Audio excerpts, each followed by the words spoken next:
Welcome to IDTV. IDTV మన ఉనికి మన వాణి. ఈ మధ్య తెలంగాణ ముఖ్యమంత్రి రేవంత్ రెడ్డి చూపిస్తున్న దూకుడు అందరికీ షాక్ కొట్టిస్తుంది. ప్రత్యర్థి పార్టీల నాయకులపై అయినా, సినిమా ఇండస్ట్రీపై అయినా ఆయన ప్రదర్శిస్తున్న వైఖరి ఏంటి సీఎం సార్ ఇదంతా అని అనిపిస్తుంది. ముఖ్యమంత్రిగా రేవంత్ సరైన విధానంలోనే మాట్లాడుతున్నారంటూ మరికొందరి నుంచి వాయిస్ వినిపిస్తుంది. కానీ ఈ ప్రాసెస్లో ప్రజా సమస్యలు పక్కకు పోతున్నాయా అన్న చర్చ కూడా జరుగుతుంది.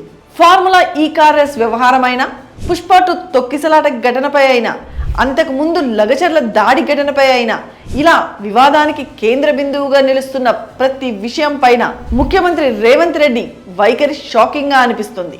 వివాదాన్ని మరింతగా రగిలించేలా ఎందుకింత అగ్రెసివ్గా దూకుడు చూపిస్తున్నారన్నది ఎవరికి అర్థం కాకుండా ఉంది.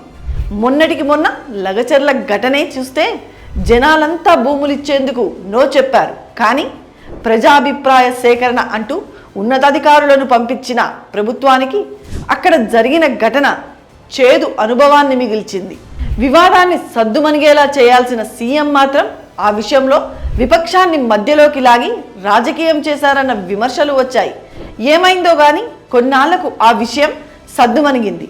అభివృద్ధిని విపక్షాలు అడ్డుకుంటున్నాయంటూ రేవంత్ రెడ్డి తీవ్ర ఆగ్రహాన్ని వ్యక్తం చేసి నెపం వారిపై నెట్టేశారన్న కామెంట్లు వినిపించాయి. ఆ తర్వాత ఆ కార్ రేస్ వ్యవహారంలో మంత్రి కేటీఆర్ను లక్ష్యంగా చేసుకొని సీఎం రేవంత్ రెడ్డి నుంచి మొదలుపెట్టి మంత్రులు, కాంగ్రెస్ క్యాడర్ వరకు ఎలా రాజకీయం చేశారో చూసాం. కేటీఆర్ కేసీఆర్ను ఉద్దేశించి రేవంత్ చేసిన వ్యాఖ్యలను కూడా చూసాం. 2 నెలల నుంచి కేటీఆర్ అరెస్ట్ ఖాయమంటూ వచ్చిన వార్తలు తాజా సంఘటనలతో మరింత బలపడుతున్నాయి. ఇప్పటికే ఏసీబీ తరువాత ఈడీ కేటీఆర్ పై కేసులు నమోదు చేయడంతో రాష్ట్రంలో రాజకీయం ఎలా ఉండబోతుందో అన్న ఆందోళనలు ప్రజల నుంచి వ్యక్తమవుతున్నాయి. నిజంగా కేటీఆర్ అరెస్ట్ అయితే ప్రతిపక్ష పార్టీ ప్రజా సమస్యలపై పోరాడే అవకాశాలు తగ్గిపోతాయి. అప్పుడు కేటీఆర్ అరెస్ట్ తప్ప వేరే విషయం ఏదీ లేదన్నట్టుగా ఆ పార్టీ రాజకీయాలు చేసే అవకాశం ఉంది. ఇప్పటికే అసెంబ్లీలో ఈ విషయం సమయాన్ని తినేస్తుంది. ప్రజా సమస్యలు పక్కకు పోయి అధికార విపక్షాల మధ్య వాగ్వాదానికి ఇదే కారణమవుతుంది. అధికార కాంగ్రెస్, ప్రతిపక్ష బీఆర్ఎస్ 2 ప్రజా సమస్యలను పక్కన పెట్టేస్తున్నాయన్న విమర్శలు పెరుగుతున్నాయి. ఈ పరిస్థితికి రేవంత్ చూపిస్తున్న దూకుడే పునాది వేసిందన్న అభిప్రాయాలు వినిపిస్తున్నాయి. తాజాగా అల్లు అర్జున్ వ్యవహారం, పుష్ప 2 ప్రీమియర్ షో సందర్భంగా సంధ్యా థియేటర్లో తొక్కిసలాట జరగడం, రేవతి అనే మహిళ చనిపోవడం, ఆమె కొడుకు శ్రీతేజ ఆసుపత్రిలో విషమ పరిస్థితిలో చికిత్స పొందడం ఉభయ తెలుగు రాష్ట్రాలను కదిలించింది. ఈ విషయంలో కూడా రేవంత్ రెడ్డి తీవ్ర స్థాయిలో విరుచుకుపడుతున్నారు.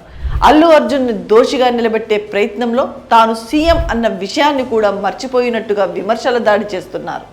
పనిలో పనిగా సినిమా ఇండస్ట్రీ మొత్తాన్ని బోన్లో నిలబెట్టేందుకు తనదైన పదునైన మాటలతో ప్రయత్నాలు చేస్తున్నారు.